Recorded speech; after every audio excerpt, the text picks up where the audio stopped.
다 찾으신 줄 알고 우리 같이 한 목소리로 봉독합니다.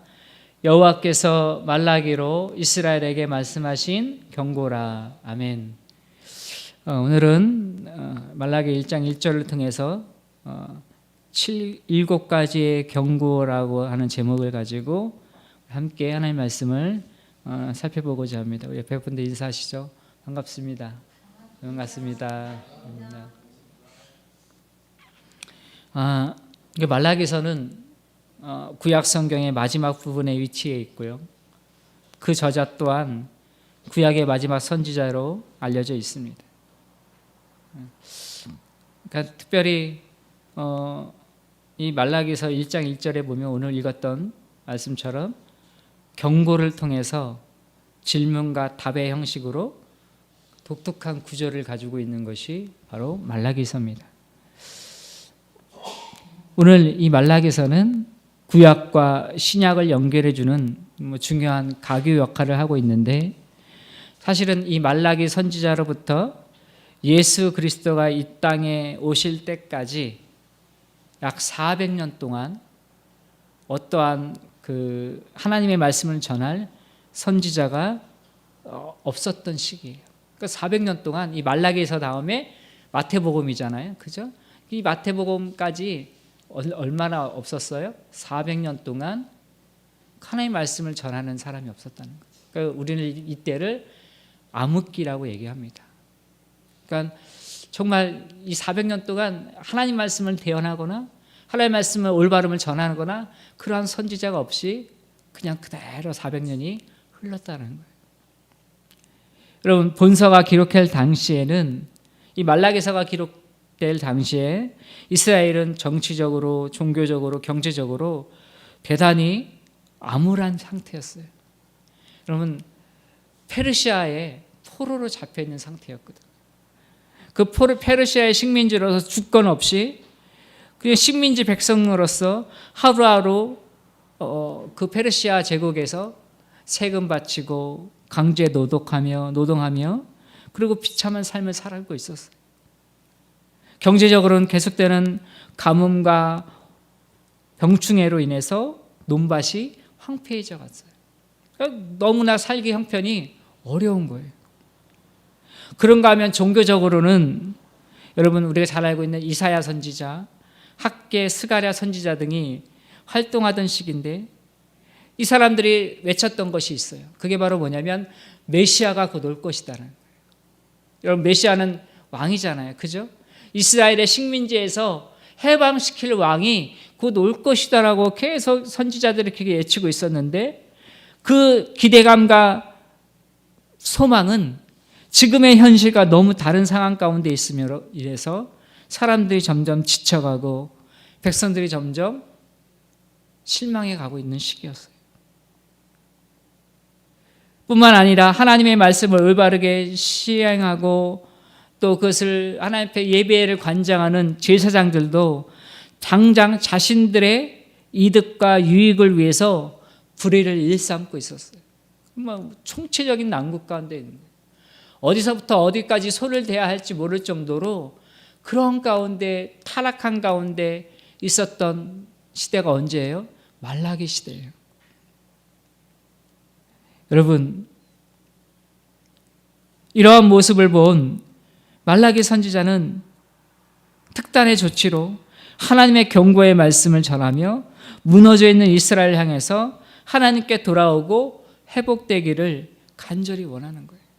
그래서 오늘 1장 1절에 누가요? 여호와께서 누구를 통해서요? 말라기를 통해서 이스라엘에게 말씀하신 경고다. 누구를 통해서? 그 대상이 누군지, 그죠? 이스라엘이고, 그리고 그 말씀은 어떤 거라는 거예요? 경고의 말씀이라는 거예요. 여러분, 말라기라고 하는 그 이름의 뜻은 나의 사자라는 뜻이에요.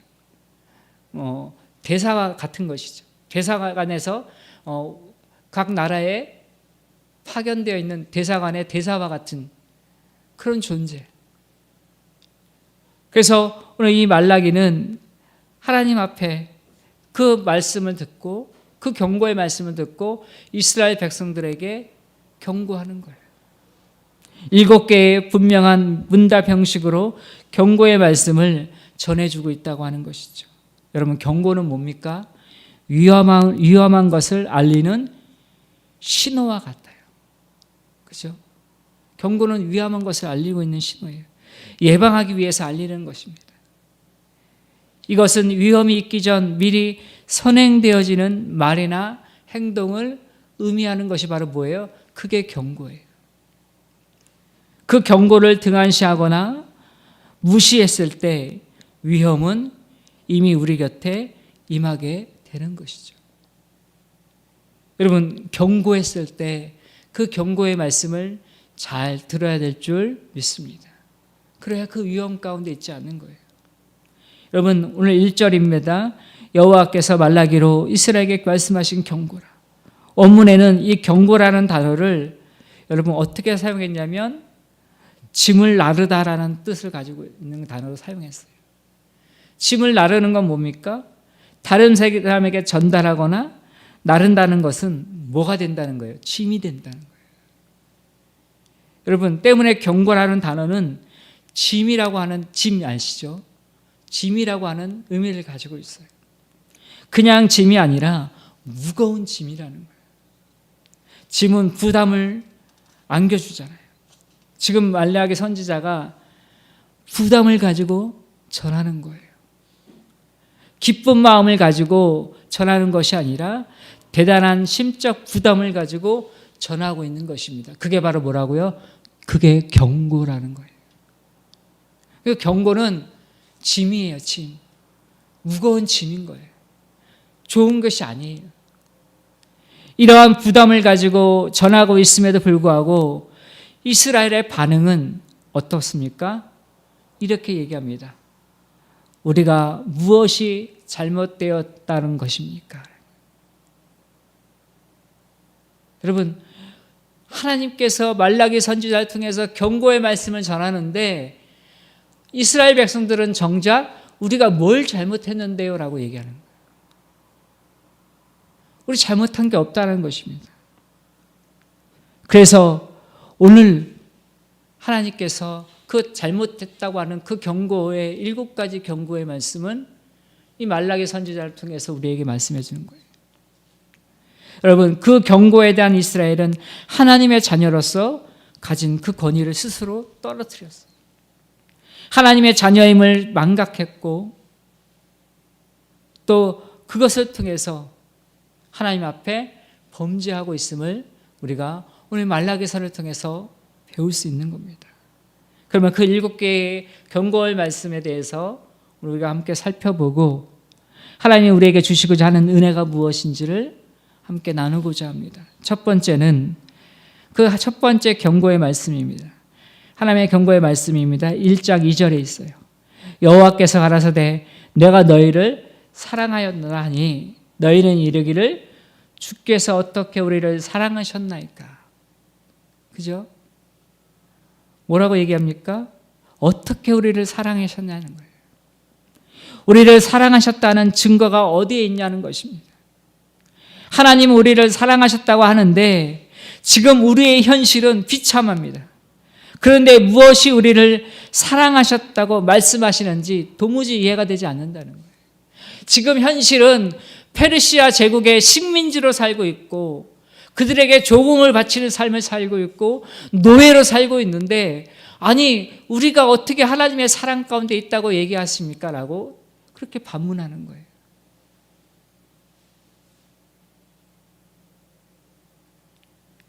이 비참한 삶을 보시면서도 우리를 사랑하고 계시다고 말할 수 있는 것입니까? 라고 되묻고 있는 거예요. 반문하고 있는 것입니다. 여러분, 이스라엘 백성들이 하나님의 사랑을 의심했다는 거예요. 여러분, 우리 그렇지 않습니까? 지금 우리의 현실과 상황이 정말 힘들고 어려워요. 그런데 하나님은 지금도 여전히 나를 사랑하신다는 거예요. 여러분, 그런데 우리가 이것이 믿어집니까? 믿어지지 않는 거예요. 정말 하나님 나를 사랑한다면 그 사랑 안에서 있을 수 있도록 지금의 현실과 상황을 하나님 최고의 것으로 바꿔주셔야 되는데 그렇지 않잖아요. 비참하잖아요. 힘들잖아요. 어렵잖아요. 궁핍하잖아요. 아무것도 없잖아요. 돕는 자도 없잖아요. 여러분, 근데 어떻게 하나님이 나를 사랑하신다고 말할 수 있겠습니까? 지금 그렇게 반문하는 거예요. 여러분, 하나님이 대답하십니다. 2절에 나 여호와가 말하노라 에서는 야곱의 형이 아니냐. 그러나 내가 야곱을 사랑하였고 에서는 미워하여 했다는 거예요. 여러분, 누가 형입니까? 에서가 형이에요. 동생이 야곱입니다. 비록 형보다 조금 몇 분? 아니 1분도 안 되잖아요. 형의 발 뒤꿈치를 붙잡고 나왔지만 쌍둥이지만 그럼에도 불구하고 야곱이 동생인 거는 변함없는 사실이에요.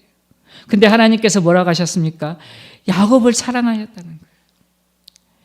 에서는 야곱의 형임에도 불구하고 하나님의 기업을 누가 이어갔습니까? 야곱이 이어받았습니다. 이것은 어떤 자연적 출생의 순서에 의한 것이 아니라 하나님의 전적인 은혜로 하나님께서 그 순서를 정해주셨다는 거예요.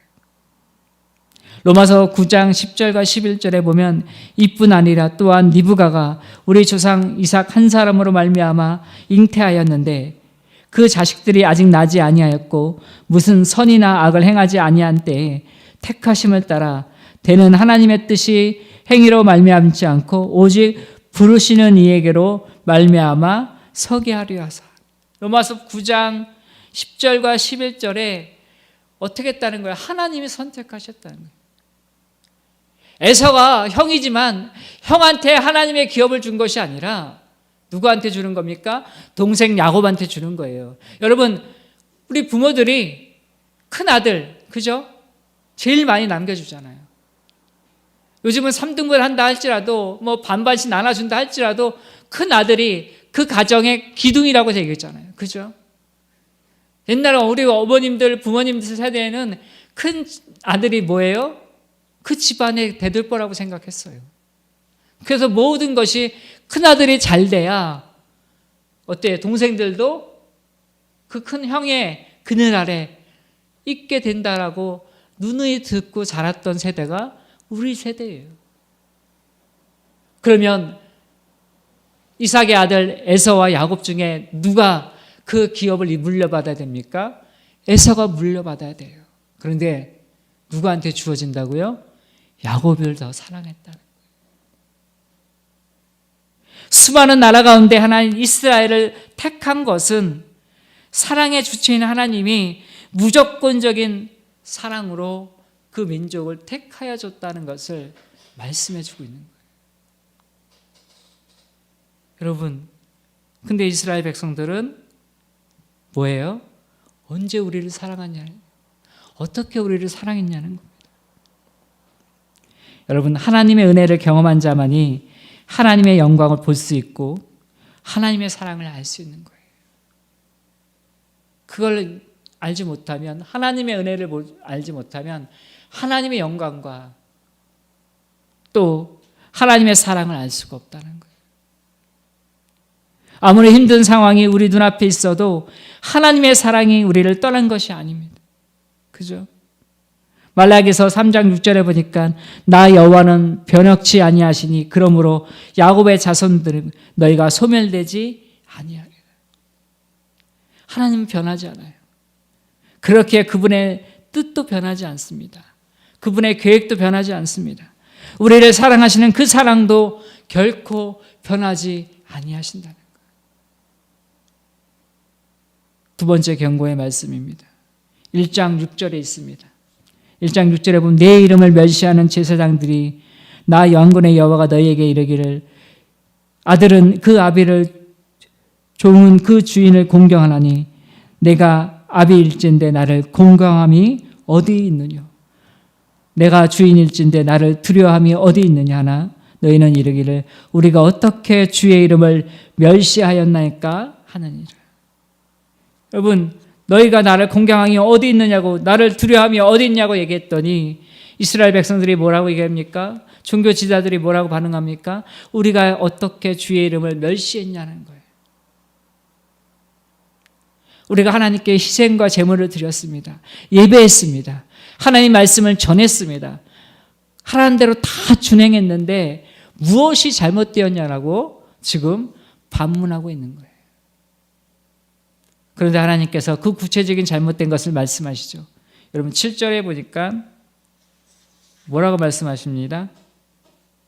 7절에 뭐라고 말씀하세요? 너희가 더러운 떡을 나의 단에 드린다는 거예요. 더러운 떡을 내게 드린다. 여러분 8절에 보십시오. 너희가 눈먼 희생으로 드리는 것, 저는 것, 병든 것으로 드리는 것이 어찌 악하지 아니하냐. 이제 그것을 너의 총독에게 드리려 보라. 그가 너를 기뻐하겠느냐, 너를 간합하겠느냐. 여러분 하나님께 드린다고 하는데 최고의 것을 드리는 것이 아니라 뭐예요? 병들고 아프고, 그죠? 좋은 것이 아니라 안 좋은 것으로 드리는. 종교 지도자들이, 제사장들이 하나님 앞에 예배하는데 좋은 것들은 다 백성들이 와서 하나님께 가장 좋은 것을 내놔서 예배하려고 하는데 그 좋은 것들을 다 제사장들이 중간에서 다 빼먹고 하나님 앞에는 저는 것, 병든 것, 문제가 있는 것들을 드린다는 거예요. 그러면서 우리가 뭐 어떻게 하나님 앞에 주의 이름을 멸시했냐는 거예요.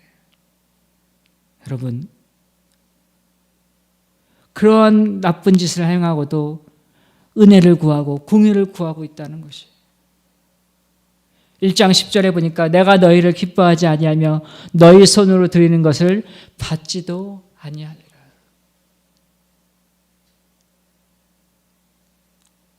오늘 하나님 앞에 우리의 중심을 드려야 될 줄 믿습니다. 여러분, 중심을 드려야 돼요. 그 중심을 드린다는 것은 가장 귀한 것을 드리는 것 아니겠어요? 여러분, 제사장들에게 있어서 가장 중요한 것이 무엇입니까? 먼저 하나님을 경외하는 거예요. 하나님의 이름을 두려워하는 겁니다. 그 입술에는 진리의 말씀이 선포가 되어야 되는 거예요. 불의함이 없어야 됩니다. 화평과 정직함과 하나님의 말씀에 대한 분명한 지식을 가지고 있어야 하는 거예요. 그것을 잃어버리는 순간 더 이상 제사장들이 아닌 것이죠. 제사장들이 아닌 거예요. 여러분, 세 번째 경고의 말씀입니다. 2장 11절과 13절에 있어요. 먼저 11절을 보겠습니다. 유다는 괴사를 행하였고 이스라엘과 예루살렘 중에서는 가증한 일을 행하였으며 유다는 여호와의 사랑하시는 그 성교를 욕되게 하여 이방신의 딸과 결혼하였으니.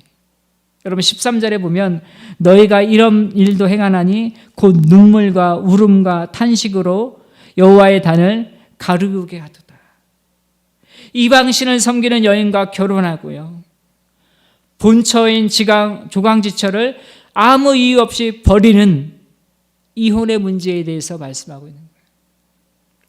여러분 이스라엘이 그런데 그 하나님 말씀에 반응하는 거예요. 14절에 보니까 어찌미니까. 무엇이 잘못됐냐는 거예요. 모든 사람들이 다 그렇게 한다는 거예요. 외적인 외모와 학력, 가문, 재력 이러한 것들을 보는 것이 무엇이 잘못됐냐는 거예요. 여러분 우리 자녀들이 결혼한다는데 그 남편 될 사람, 아내 될 사람의 재력, 외모, 또 가문, 여러분 그러한 것들 외적인 모습을 보면서 결혼시킨다는 거예요. 정작 보아야 할 그 가정의 믿음의 가정인지, 그 아내 될 사람이 믿음의 자녀인지, 남편 될 사람이 믿음의 자녀인지는 보지 않고 그들이 가진 외적인 모습들만 보고 결혼시키는 거예요. 세상 사람들하고 똑같이 결혼시키는 겁니다. 그리고 결혼하는 거예요. 그게 뭐가 잘못됐냐는 거죠. 그리고 조강지처를 버리는 거예요. 여러분 이방신을 섬기는 여인들과 결혼해서 그 말로가 비참한 왕이 있습니다. 여러분 잘 알고 있는 솔로몬 왕이에요. 그 솔로몬 왕이 죽고 나서 이스라엘이 북이스라엘과 남유대로 갈라지잖아요. 너무 후궁들을 많이 써요. 몇천 명 되는 후궁들이 전부 다 이방신을 섬기는 여인들하고 솔로몬이 결혼하니까 그 여인들이 전부 다 이방신을 섬기니까 하나님을 섬기는 신앙이 무너져내는 거예요.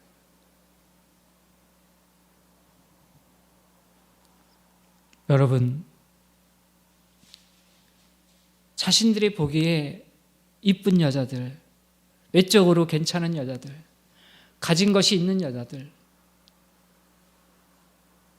여러분 그런 걸 보고 결혼하는 거예요. 뭘 잃어버렸습니까? 순수성을 잃어버렸다는 거예요.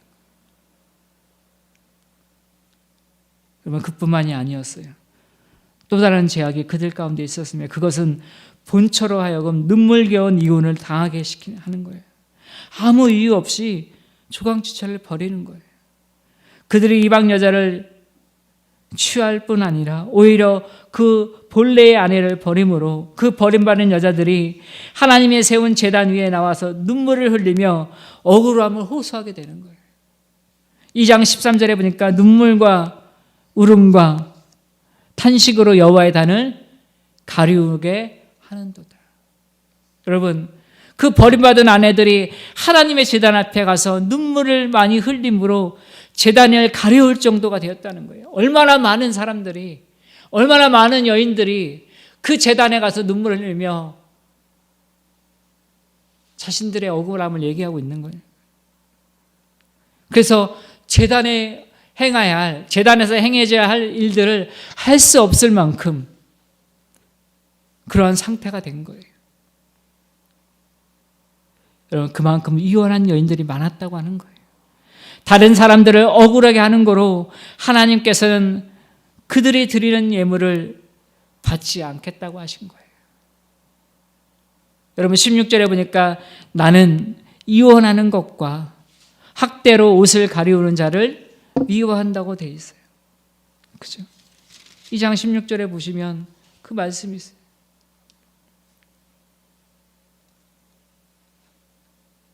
이 말씀을 또 사람들 교묘히 악용하는 겁니다. 봤지? 하나님이 이혼하지 말라잖아. 못되게 굴고 평생에 괴롭게 하면서 폭행하면서 이혼하지도 않고 괴롭게 하는 사람들도 있어요. 이혼 안 해주면서 그냥 폭행을 저지르고 괴롭게 하고 그런 사람들이 있어요. 하나님이 이혼하지 말라고 했다는 거예요. 악용하는 것입니다.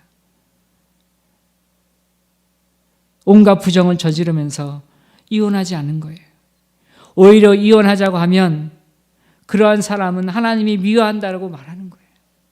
그러나 거기에는 여러분 전제가 붙습니다. 그 전제가 뭐냐면 억울한 이혼이라는 거예요. 억울한 이혼에는 아무 잘못이 없고 아무 이유 없이 이혼을 하는 거예요. 하나님의 자녀가 남을 억울하게 하는 것은 하나님과 자기 사이의 교통이 단절되도록 만드는 큰 죄라는 거예요. 네 번째 경고의 말씀입니다. 2장 17절에 있습니다. 너희가 말로 여호와를 괴로우시기를 하고도 그들의 반응이에요. 뭐라고 얘기합니까? 우리가 어떻게 여호와를 괴로우게 하였냐 하니까. 너희가 말로 여호와를 괴롭게 했는데 이스라엘 백성들은 뭐라고 얘기합니까? 우리가 언제 말로 괴롭게 했습니까? 라는 거예요.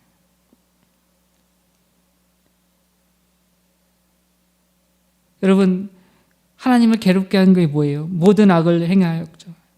그 악행을 하나님의 선이 보시며 그에게 기쁨이 된다고 거짓말하는 거예요. 여러분, 이스라엘 백성들이 이렇게 타락한 겁니다. 다섯 번째 경고의 말씀입니다. 3장 7절에 보면요. 나의 규례를 떠나 지키지 아니하였도다. 여러분, 나의 규례를 떠나 너희가 지키지 아니하였다고 여기 말씀하는 거예요. 그런즉 내게로 돌아오라. 하나님의 회개를 말씀하십니다. 그런데 그들의 반응이 어떻습니까? 우리가 어떻게 하여야 돌아가리까 하도다. 자신들이 뭘 잘못한지도 모르는 거예요. 자신들이 뭘 회개해야 될지도 모르는 겁니다. 하나님을 멀리 떠나 있으면서도 하나님께로 돌아가는 길을 알지 못했고 떠났다는 그 사실조차도 모르고서 살고 있는 거예요.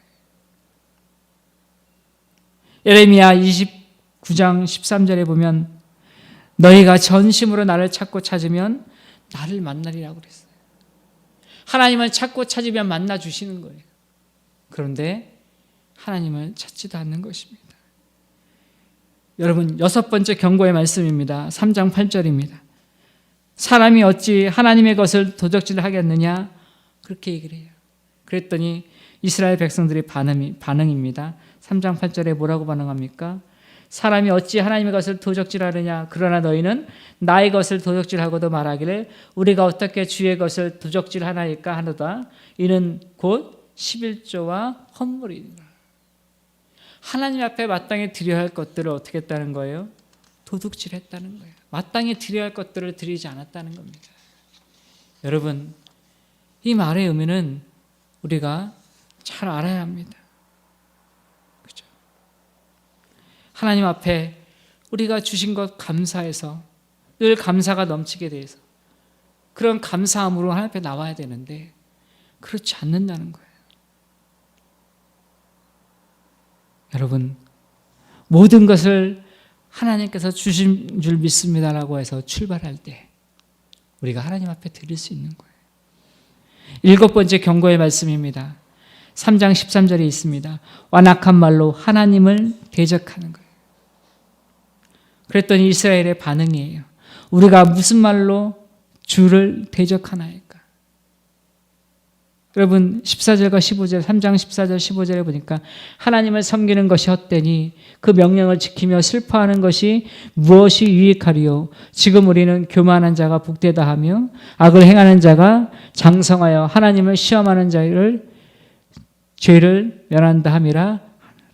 여러분 눈앞에 보이는 현실만을 보는 거예요. 영원한 복을 주시는 하나님을 보지 못했다는 겁니다.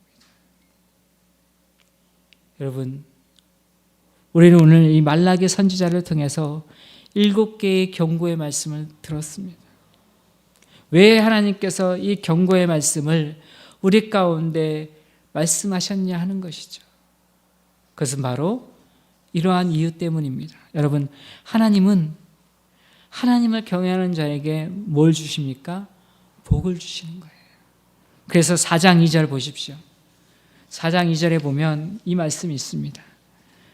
내 이름을 경외하는 너희에게는 의로운 해가 떠올라서 치료하는 광선을 바라리니 너희가 나가서 외양간에서 나온 송아지 같이 뛰리라. 아멘. 여러분 이 7개의 경고의 말씀을 통해서 하나님께 돌아오면 하나님께서 4장 2절의 말씀을 통해서 우리 가운데 이러한 은혜를 베풀어 주시겠다는 거예요. 그게 바로 뭡니까? 네 이름을 경외하는 너희들에게는 의로운 해가 떠오른다는 거예요. 그리고 치료하는 광선을 발해주신다는 거예요. 그리고 너희가 나가서 외양간에서 나온 송아지같이 뛰어다닌다는 거예요. 여러분 여기서 의로운 해는요 영적인 의미로 예수 그리스도를 말씀하고 있어요. 치료는 바로 구속의 은혜를 말씀하고 있고요. 송아지같이 뛴다는 것은 성도가 누리는 참된 기쁨을 말씀해주고 있는 거예요. 여러분 오늘 이 말라기서를 통해서 하나님께서 말라기를 통해서 이스라엘에게 말씀하신 경고의 7가지 경고의 말씀, 오늘 이 말씀을 경고를 통해서 우리가 다시 하나님께 돌아오면 하나님의 은혜가 우리 가운데 넘치게 될 줄 믿습니다. 말씀을 정리합니다.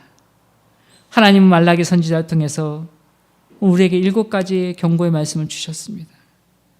이스라엘의 백성인 당신이 자녀들에게 전하시게 하면서 하나님의 자녀로서 갖는 참된 기쁨과 생명과 평화와 평강의 언약 가운데 세워져 있기를 원하시는 거예요. 그리고 이 경고의 말씀 뒤에는 하나님의 복이 숨겨져 있는 겁니다. 그 숨겨진 복을 오늘 우리가 누려야 될 줄 믿습니다. 그 은혜가 우리 가운데 있어야 될 줄 믿습니다. 하나님의 그 경고의 말씀을 우리가 한 주간 새겨보면서 과연 그 말씀 가운데 우리가 하나님 앞에 범죄한 것이 있지는 않은지 우리 자신들을 돌아보는 또 한 주간이 되기를 주님의 이름으로 부탁을 드립니다. 기도하겠습니다. 하나님 감사합니다. 오늘 말라기 선지자를 통해서 우리에게 주신 이 7가지 경고의 말씀을 다시 한번 잘 새기게 하셔서 하나님은 의로운 해같이 떠오르게 하셔서 우리의 치료의 강선을 바라주시고 우리를 하나님의 은혜 가운데 아버지 정말 송아지가 외양간에 나와서 마음껏 뛰놀 수 있는 들판과 초장을 주시는 것처럼 오늘 우리의 삶 가운데 하나님이 주신 그 은혜와 기쁨과 감격을 누리며 살기에 부족함이 없더라. 하나님께 늘 함께하여 주시고 역사하여 주시는 은혜 가운데 있게 하여 주시옵소서. 감사합니다. 예수님 이름으로 기도했습니다. 아멘.